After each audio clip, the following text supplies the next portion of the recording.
আসসালামু আলাইকুম পঞ্চম শিক্ষার্থীবৃন্দ।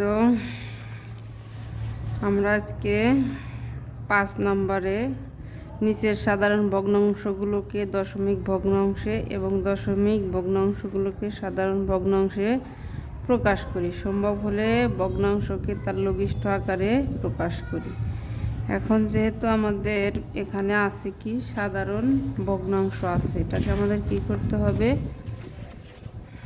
দশমিক ভগ্নাংশে রূপান্তর করতে হবে। যখন আমরা দশমিক ভগ্নাংশে রূপান্তর করব সেক্ষেত্রে আমাদের কিন্তু ভাগ করতে হবে। যেমন 3/25। এখন 25 দিয়ে আমাদের কি করতে হবে? 3কে ভাগ করতে হবে। সাধারণভাবে যখন আমরা ভাগ করতে যাব যে 25/3, যেহেতু 25 3-এর মধ্যে যায় না, 25 3-এর মধ্যে কতবার যায়?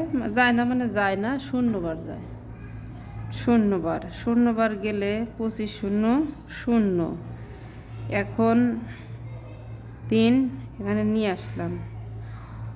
আমি এই না যাওয়ার কারণে এখানে আরও কি করতে পারি যে একটা দশমিক দিয়ে দিলাম। দশমিক দিয়ে দেওয়ার পরে যে কয়টা শূন্য দরকার এখানে আমি নামাতে পারি, এখানেও নামাতে পারি, এখানেও নিয়ে আসতে পারি।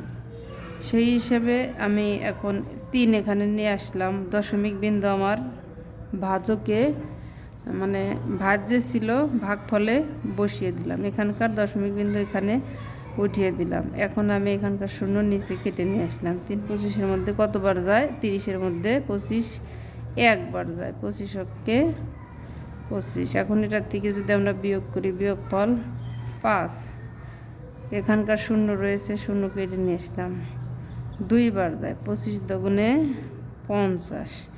এটা আমরা এভাবেও করতে পারি যে 25/3। এখন 25 3-এর মধ্যে কতবার যায়? 0 বার যায়। 0কে 0 বিয়োগ করলে থাকে আমার কত? 0। 0 থাকার কারণে এখানে কিন্তু আর যায় না, এই জন্য দিয়ে নেব এখানে একটা দশমিক। দশমিক বসানোর পরে আমার যতগুলো শূন্য প্রয়োজন একটা একটা করে নিতে পারবো। একটা শূন্য নিয়ে নিলাম। এখন 25 30-এর মধ্যে কয়বার যায়? একবার যায়। 25কে 25 বিয়োগ করলে বাসে কত? 5।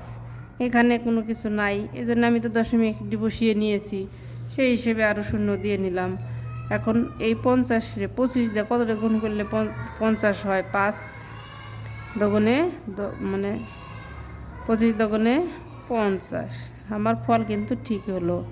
সুতরাং এই দশমিক ভগ্নাংশটি কি 0.12। এটাই উত্তর। এভাবে আমরা সবগুলো সমাধান করব।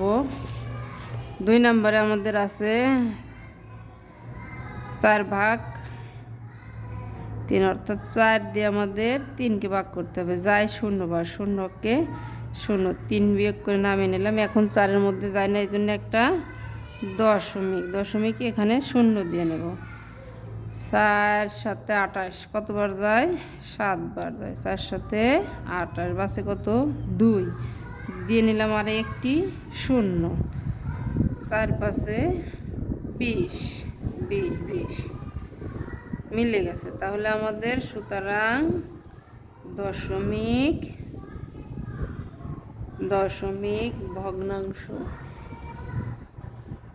ভগ্নাংশটি কত? এই যে 0.75।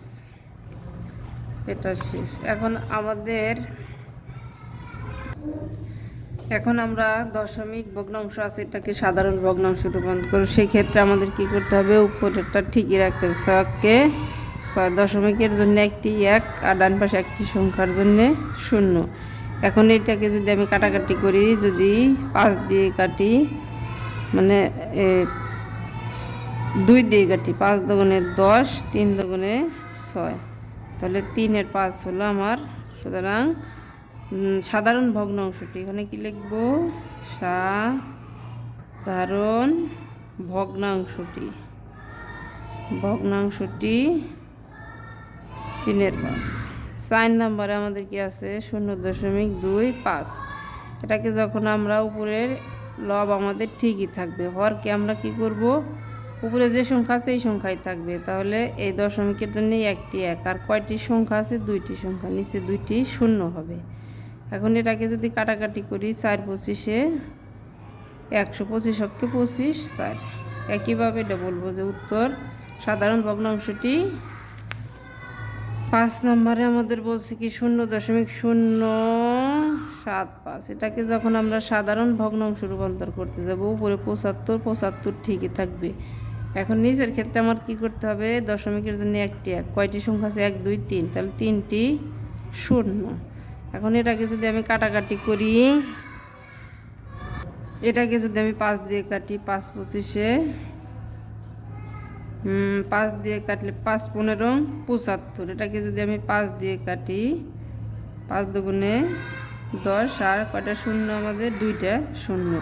এখন এই 2 সরে যদি আবার আমি কাটি, সেক্ষেত্রে আমরা কি করতে পারি, 15-রে যদি আমরা 5 দিয়ে কাটি, 3 5 15, আর 2 সরে যদি 5 দিয়ে কাটি যে 40, অর্থাৎ 4 5-এ 20, 20 আর এই একটা শূন্য 40। তাহলে 40 বাই মানে 3/40 হলো আমার সাধারণ ভগ্নাংশটাই উত্তর, যে 3-এ 40।